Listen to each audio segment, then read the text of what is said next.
Forecasters tracking a monster winter storm that could become historic and catastrophic with dangerous impacts expected for tens of millions of Americans this weekend.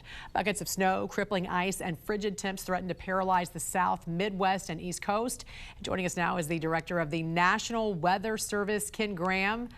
Director Graham, thank you so much for being with us this morning. We really appreciate it. Oh, thanks, Jan. Thanks for having me on today. So thank you. When you hear words like historic and catastrophic, that's going to get some people's attention. What makes this storm different from what we typically see? I think part of it is just the size. I mean, I was looking at it even this morning. We have our website's weather.gov, and I looked at it this morning just trying to take in the big picture. And we have watches and warnings stretching from New Mexico to New England, 2,000 miles. So more than half the country is involved with this winter weather event. So I think one part of it, we get ice, we get snow. Nothing's off the chart historic in some of the amounts, but what's off the chart to me is just the sheer size of this storm. It is humongous. Talk about some of the timelines here, when and where the storm's going to start to hit the hardest. Yeah, it looks like things are going to be starting up today. So looking at Texas, you start looking at Oklahoma. So today you'll start seeing the increase in some of that precipitation. The cold's already filtering into the country from the north. So the cold temperatures are going to be in place. So you're going to start, the precipitation begins today, progressing over the weekend. So into Saturday, Oklahoma. Saturday night, you start thinking Arkansas, you think in Louisiana. And then Saturday night and into Sunday, even Sunday night in New England, you start looking at the I-95 corridor, it's going to start seeing some significant snowfall and even sleet. So at that time, that's the progression. So it's a weekend event, and it's going to be significant air travel, road travel, just significant impacts across the board. Also significant cold, a major factor here. How dangerous could these frigid temperatures be, and what should people know about the risk of power outages and heating failures? Yeah, we're starting to use language like, especially the areas East Texas, Arkansas, in the south, where you're going to get the freezing rain. So that we predict a ½ inch to an inch of freezing rain in some of those areas. That's catastrophic. That's trees coming down. That's power outages. And you mentioned the cold, Jan. That's part of the problem here too, is the cold isn't going away anytime soon.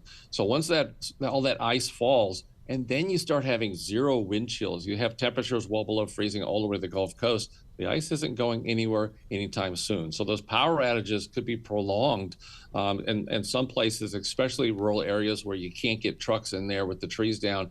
I wouldn't be surprised some people won't have power for possibly a week. So we got to be prepared for that. And that's really scary when you talk about sub-zero, sub-freezing temperatures from some of these areas that aren't used to this. We've seen, the forecast change a few times as the storm does come into focus. Not too dramatically, though. Why are winter storms like this particularly hard to track, even with updated technology? Well, I was director of the Hurricane Center, and I found it was easier to predict a hurricane than it is winter weather. It really is. Wow. Because there's so many factors that come into a winter weather event. You got to have the cold. You have to have some sort of lifting mechanism to lift the air up to cause the precipitation, and you have to have moisture. So in this case, three things coming together. One of them is the cold air. We got it. Check mark. We got the cold air in place. The other one's a low pressure off the Pacific, and now it's in the desert Southwest. That's going to be moving across the southern United States, providing that lift. And the other one is in the Gulf of America, about 10 to 12,000 feet, there's a warm area bringing up some moisture into the system. That's what's going to cause some of the moisture involved with the freezing rain. So we have thrown everything at this, Jan. We have aircraft. We've actually sent aircraft to the Pacific to look at the low pressure out there. We have aircraft at several different altitudes in the Gulf of America to start looking at where's the moisture, how much moisture there is. So a very difficult forecast, getting the observations we need to get into the models to make the prediction. Do you expect any big changes in the forecast models right now? I think you're going to see very consistent in the forecast models. What you can see is these small, faster, slower, 30, 40 miles in either direction. So anybody that's on the border of you getting freezing rain or snow, those type of things could slide around 40 or 50 miles. But at this point, it's all about getting ready. Yeah. At this point you're going to get winter weather, whether it's snow, whether it's sleet, whether it's the freezing rain.